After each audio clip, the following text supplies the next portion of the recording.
So, what's up, people, and welcome to the Short Mission 12 discussion of Spy Family.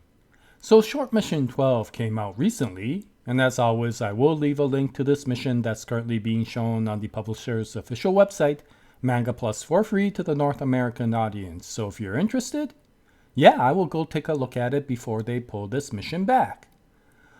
Okay, well, just when I thought that we were finished with the previous arc, Tatsuya Endo gave us a treat with adding one more mission to that arc. And this turns out to be a short mission, which is kind of like a author-written filler. But unlike the other short missions which were somewhat independent, this one actually has a close tie to the previous chapters. And so this was quite interesting to watch, and unlike what I originally thought, which was that it will follow up on the previous chapters, this one turns out to be a prequel. And for those of you who really enjoyed the original Vogue Anya chapter, where Anya and Becky originally went to fashion shop, this one turns out to be a treat because this happens once again in this chapter when Becky invites Anya to go dress shopping for the dress that they will wear at the gala. And just like in the previous Vogue Anya mission, Anya turns out to be very overwhelmed by all the glamorous dresses that are in the shop. And Becky, of course, gets very excited and starts talking about how she'll be able to find a killer dress to wear to the occasion, and how that killer dress will push Damien over the edge. So now Anya, not knowing what Becky is talking about, literally takes her comments and imagines, of course, her pushing Damien over the edge of a cliff. Especially when she hears killer dress along with it. And so Anya gets a completely different feeling to what Becky is thinking. But Becky, being completely oblivious to what Anya is saying, immediately starts fashioning her up with various dresses. And just like in the previous Vogue Anya arc, we actually get to see Anya put on various fashion. But what I really liked about this part of the conversation is that Becky starts talking to Martha about her advice with regards to fashion, and then holds back because Becky thinks that this is beyond Martha's knowledge. And what's interesting is Martha starts mentioning that in the past, she was actually quite the fashionable lady herself. To which Becky asks, "Did you have a boyfriend?" And Martha never answers. And so this comment really makes me want to know more about Martha's past life, especially considering that she, of course, danced with Henry Henderson in the previous chapter. What was Martha like when she was a spy? And when you think about it, aside from Lloyd, we haven't experienced the backstory for any of the other characters. Not Yor, not Anya, not Damien, and of course none of the other characters that are around them.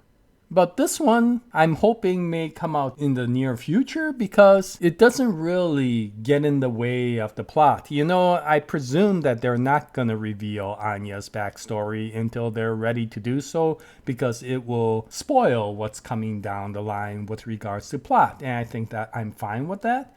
But with regards to Martha, it would be really nice to see a short mission revolve around her past life, just to find out what she was like, because I think Martha is a really cool character in this story. I don't know about you, but I really would like to learn more about Martha. But anyway, eventually Anya on her own finds that dark dress that she wore to the gala, and she says that she would like to choose this dress, which surprises Becky because it's actually a very fashionable dress, and it's actually a very mature dress, and it's one that Becky never would have expected Anya to choose. But then we get to learn why Anya chose that one, and it's because it looks quite a bit like the dress that Yor wears when she goes out in her assassination missions. And since Becky talked about killer dress and pushing Damien over the edge, I guess Anya figured that this is the most appropriate dress to do so. But in any case, with the dress is chosen, they go back home, and that's when we see Lloyd look at the invoice and notice how expensive that dress is. And because of that, he gets really serious and says, if you're gonna go pay for a dress like that, you better be able to dance in a dance gala. And for the next few pages, we see Lloyd and Anya having a very impromptu dance lesson, and it results in some very funny moments. And I do feel sorry for Bond considering how many footprints of Anya's ends up on him. And not only that, but Yor ends up spilling tea all over.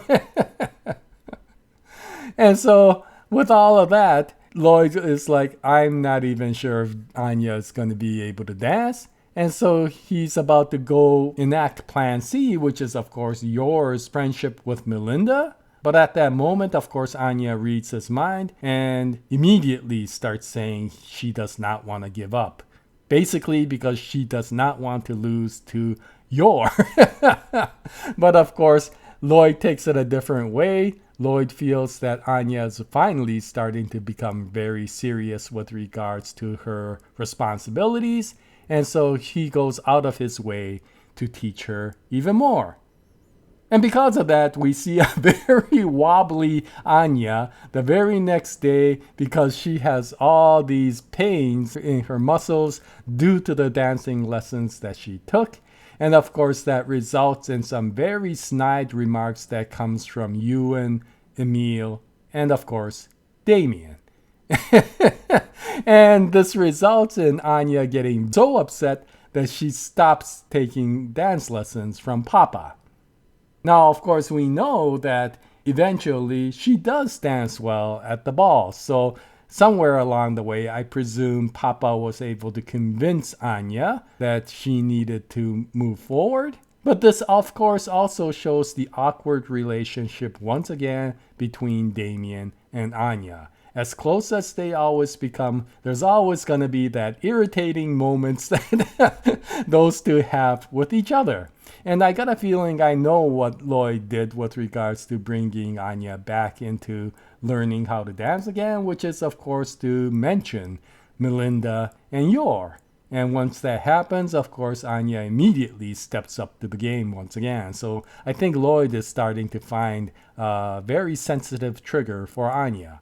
But in any case, this was a pretty funny chapter, and since this is a prequel, we don't have to worry about any continuation in the next chapters, and since this is a short mission, we don't expect this to continue on.